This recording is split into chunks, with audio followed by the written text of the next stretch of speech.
Bonjour et bienvenue dans ce podcast de Design and Critical Thinking. Je suis Kevin. Et moi, c'est Daniel. On est deux designers et puis on aime bien causer ensemble. Mais en fait, on le fait pas assez souvent. Et ce podcast, c'est d'ailleurs juste une bonne excuse pour nous de se rencontrer et de parler de nos métiers. D'ailleurs, c'est ce qu'on va faire maintenant. Alors aujourd'hui, on va se parler d'un petit sujet, un tout petit sujet, que sont les mental models. Et alors, quand on peut les utiliser, comment on peut les utiliser et pourquoi on les utiliserait en tant que designer. Donc c'est un sujet que je trouve intéressant et que on peut contrebalancer un peu avec ce que sont les personas ou d'autres types d'artefacts qu'on peut créer dans le design en tant que designer.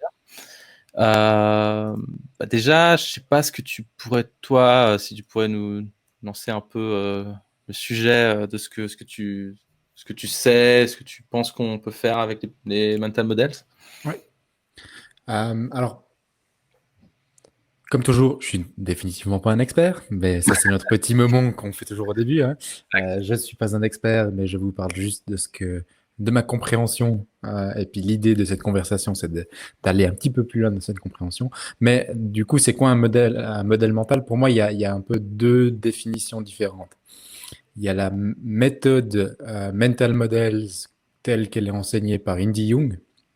Oui. Et puis qui a un bon bouquin chez Rosenfeld Media, pour ceux que ça intéresse. Rosenfeld Media, qui est un très très bon éditeur de livres sur le design. Donc, elle a un bouquin là-dessus, puis c'est sa méthode de comment est-ce qu'on utilise des modèles mentaux. Et puis, il y a pour moi la définition large de qu'est-ce que c'est qu'un mental model, où je dirais c'est comment est-ce que une personne fonctionne et perçoit le monde, en fait, ou perçoit un sujet ou une tâche spécifique. Ouais. C'est-à-dire, c'est quoi le modèle mental que tu as quand tu mets un toast dans ton toaster, tu vois? Ouais. Ça, pour toi, ça fonctionne comment? Puis ce modèle mental que tu as de comment ça fonctionne, eh ben, il influe sur la manière que tu as d'utiliser le toaster. Exact. Puis en fait, pour moi, c'est ça. Le modèle mental, c'est comment toi, tu penses que ça marche, que ça fonctionne. Et puis cette manière que tu as de penser de comment ça marche, ben, elle influe ta manière de réagir avec.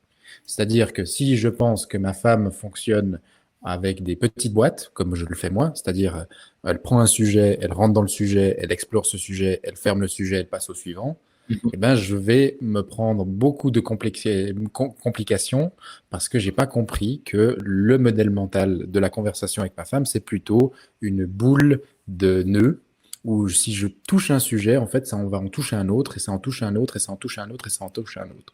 Donc, ma manière de modéliser mon interaction va en fait créer de la frustration, de la tension ou pas.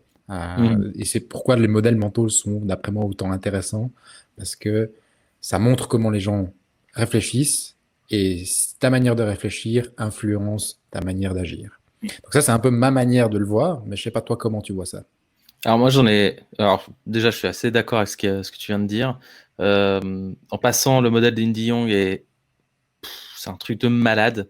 Je sais honnêtement pas. Au sens positif, je pense plutôt. Oui, c'est un truc de malade dans le sens où c'est impressionnant de rigueur, je trouve, pour arriver au résultat escompté. Ouais. Et je dois avouer que j'ai eu peu de cas qui se prêtaient à l'usage de ce modèle-là, qui est assez complexe à mettre en place, je trouve, à moins que tu aies déjà un niveau de maturité dans ton entreprise assez élevé et que tu as réellement du temps pour faire ça. Mais ça, c'est un sujet, je pense, en soi. Ce modèle-là, il est assez balèze, mais assez complexe à mettre en place, je pense. Ouais.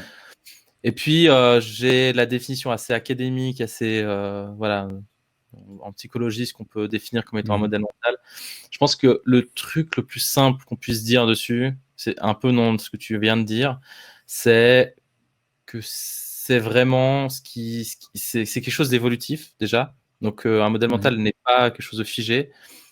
Et c'est la construction que les gens se font au fur et à mesure du temps de quelque chose, de n'importe quoi. Et donc, on n'a pas qu'un seul modèle mental, on en a plein, et c'est très lié aux croyances. C'est très lié à ce qu'on croit que la réalité est, et c'est lié à un échange entre les interactions qu'on a avec le monde, ce qu'on se représente de ce monde-là, ce qu'on en comprend et ce qu'on va à notre tour interagir avec.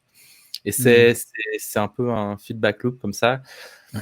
Vraiment dans la définition, si je résume un peu la définition académique de ce qu'est un mental model.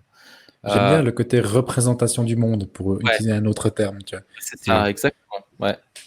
Parce que modèle mental, ça fait très peur, alors que représentation du monde, c'est peut-être un petit peu plus... Mais pourquoi c'est juste de dire modèle mental, je pense, plus que représentation du monde, même si, je veux dire, ça permet de simplifier très bien le sujet. C'est que tu peux construire, tu peux représenter les modèles mentaux qui génèrent une action de manière assez complexe. Je veux dire, c'est très compliqué. Si tu veux vraiment rentrer dans le sujet, tu peux aller très loin. Tu peux rester aussi assez simple. Moi, par exemple, on peut en discuter après, mais j'utilise une approximation de ce que sont les modèles mentaux pour simplifier la compréhension de ce que les gens comprennent, de ce qu'ils font, comment ils expriment ce qu'ils font. Mais voilà, ça marche aussi. Comme on dit, hein, la map n'est pas la carte, c'est pas le territoire. C'est une représentation du territoire, donc il y a des approximations dessus. Donc voilà, plus la carte est abstraite et moins tu es précis sur comment tu peux naviguer ton territoire. Absolument. Et du coup, concrètement, comment est-ce que tu trouves le modèle mental de quelqu'un ou d'un groupe? Donc ça, comment tu le fais? Puis ça te sert à quoi de le savoir? Tu l'utilises comment? Alors il y a deux choses. Je suis pas un grand utilisateur du modèle mental. C'est pour ça que je me permets de poser les questions. C'est une bonne question. C'est une très bonne question. Et d'ailleurs, on pourra parler juste rapidement, je pense, de ça et les personas, parce que moi, je les oppose pas, mais je préfère utiliser l'approche modèle mental que l'approche persona, parce que c'est moins lié à des personnalités. C'est ça. Moi, John, le truc.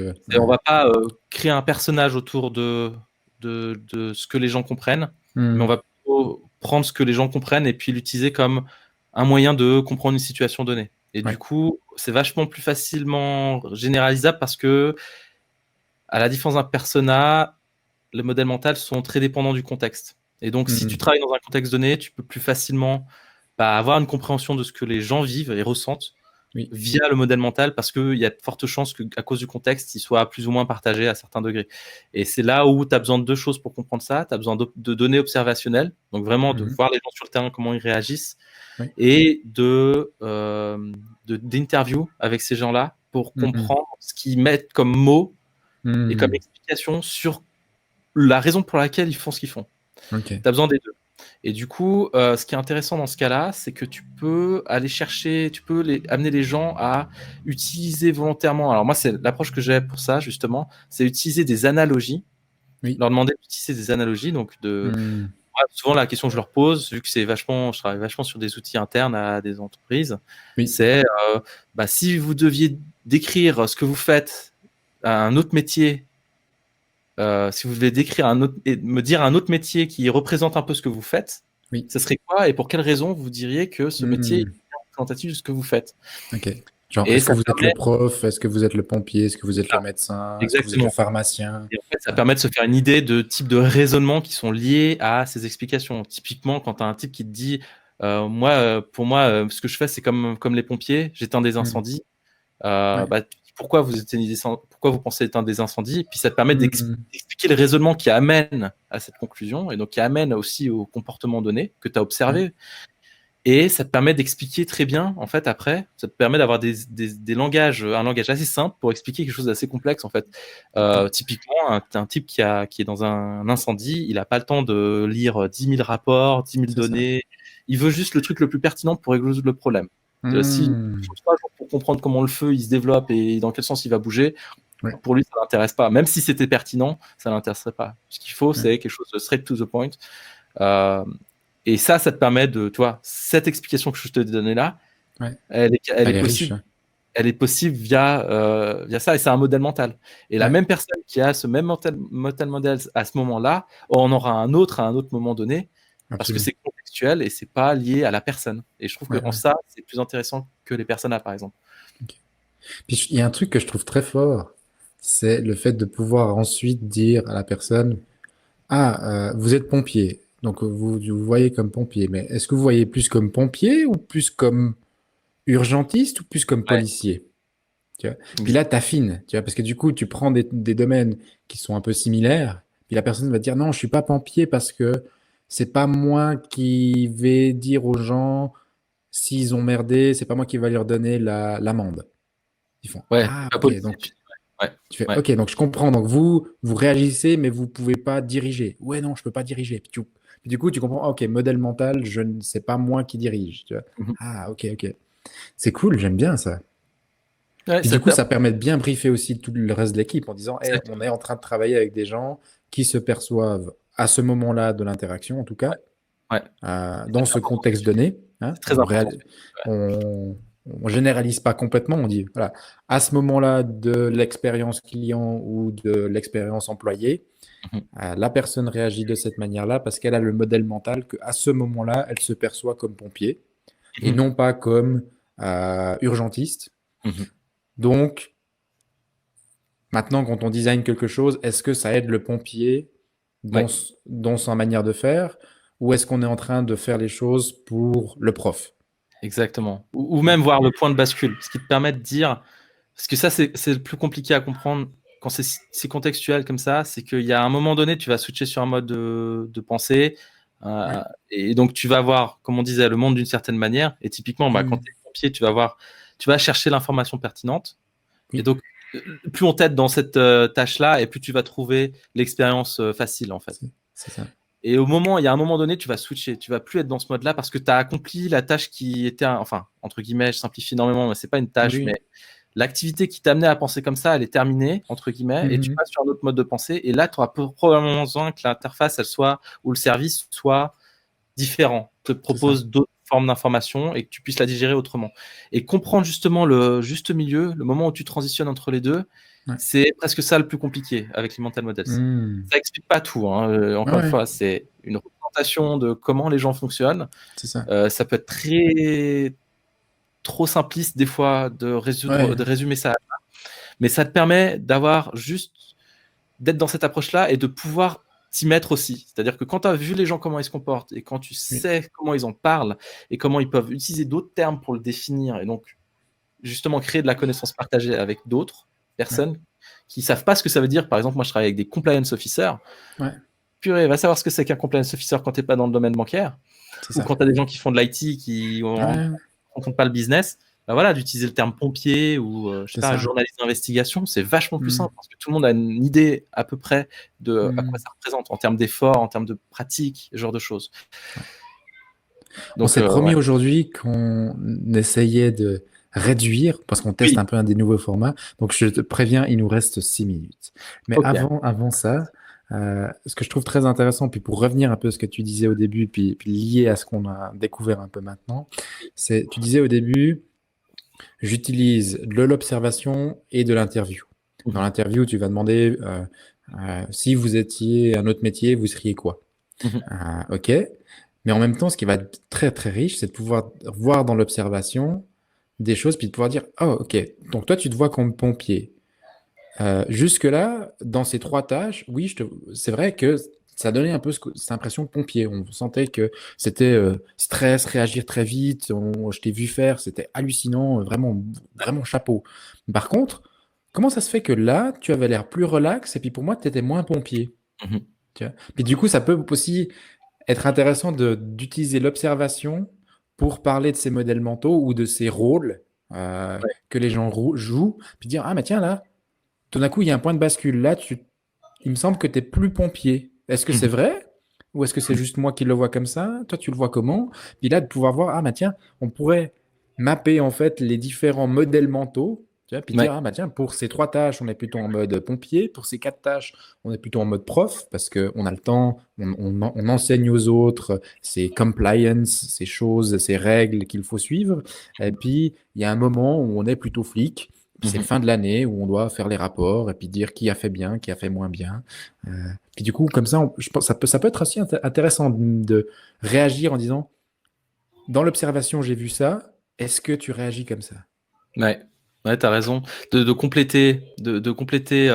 Parce que c'est vrai que le problème quand tu prends de la donnée qui est de l'interview, c'est que c'est biaisé parce que tu as forcément amené les gens sur une réflexion, un modèle de réflexion et tout ça.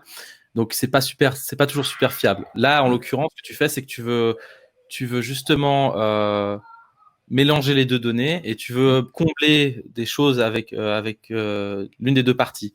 Et en fait, ça te permet de corroborer ou d'exclure des explications que tu peux avoir qui paraissent pas refléter ce que tu as pu observer, par exemple. Ça ne veut pas dire pour autant que tu vas nécessairement dire ce qui a été dit, c'est de la merde et puis je vais pas le prendre. Mais ça te permet de mitiger un peu les choses, quoi. C'est ça. Ouais. Ouais. C'est cool. Et toi, Alors, est-ce que tu as des exemples? Je lance la question rapidement. Est-ce que tu as des exemples, toi, où tu aurais vu ce genre de choses s'appliquer si tu ne les as pas utilisées, ou tu utilises des choses qui te paraissent proches de ça? Alors, j'utilise des choses proches de ça. Ce que je fais beaucoup, c'est dans la facilitation. Je suis peut-être moins à essayer de découvrir quel est le modèle mental, mais à en créer un pour une équipe. C'est-à-dire, dans des moments de coaching ou de facilitation, je vais tout d'un coup utiliser des choses où je peux prendre un exemple que j'ai utilisé une fois, où j'étais là, puis j'expliquais à la personne, moi, je vois la situation de cette manière-là. Vous êtes vous êtes une équipe, et dans cette équipe, il y a des personnes qui ont un maillot bleu puis un maillot rouge. Mais vous êtes les deux du même côté. Vous vous battez contre les maillots noirs, mais vous jouez pas de la même manière. Et des fois, vous avez même l'impression que vous jouez l'un contre l'autre. Puis là, tout d'un coup, ils font « Oui, c'est exactement ça !» Puis en fait, moi, ce que j'aimerais, c'est que ceux qui ont le maillot rouge, qu'ils mettent le maillot bleu. Ouais. Parce qu'il faut qu'ils acceptent le fait qu'on est des maillots bleus, on n'est pas des maillots rouges. Et qu'il faut qu'ils jouent comme nous, on dit. Tiens. Là, tu fais « Ah, ok. » Mais vous êtes d'accord qu'ils sont en train de se battre contre les maillots noirs, eux aussi? Oui, on est d'accord. Tu vois.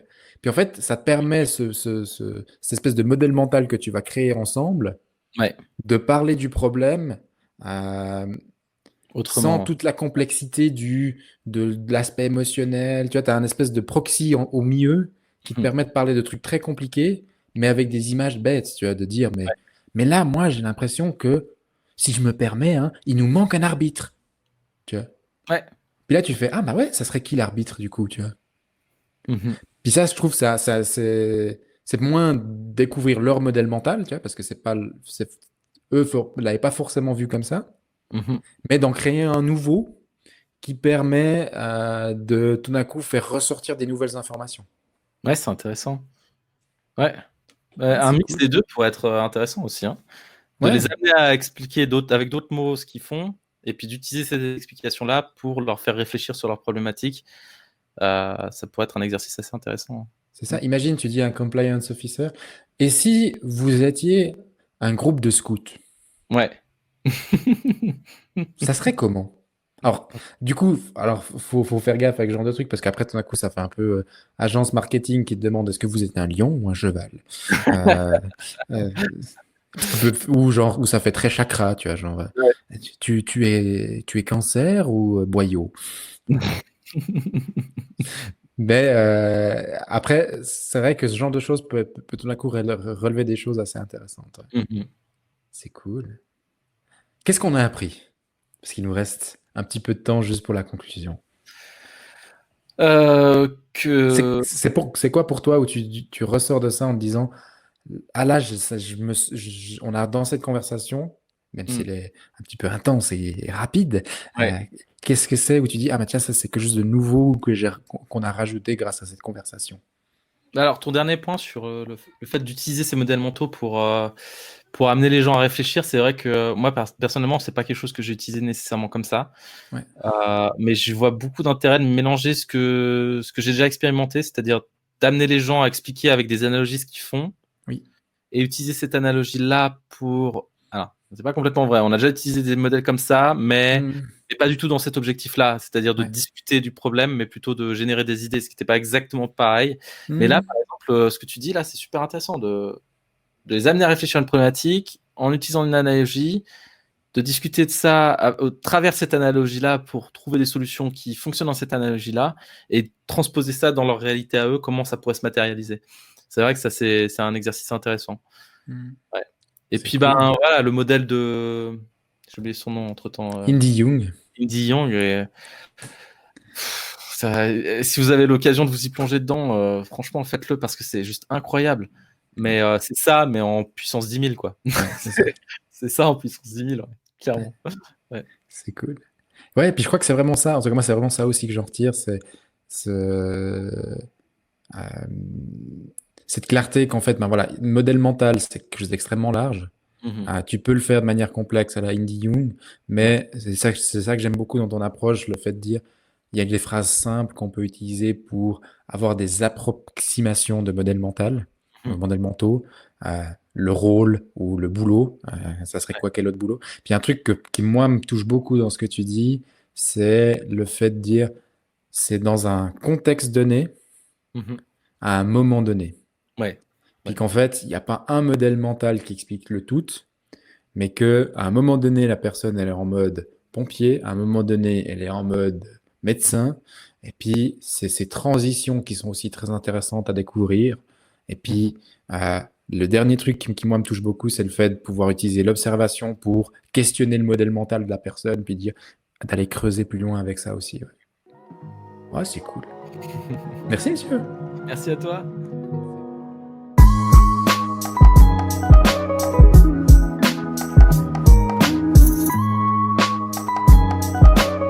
Merci de nous avoir écoutés jusqu'ici. Et on se retrouve au prochain épisode.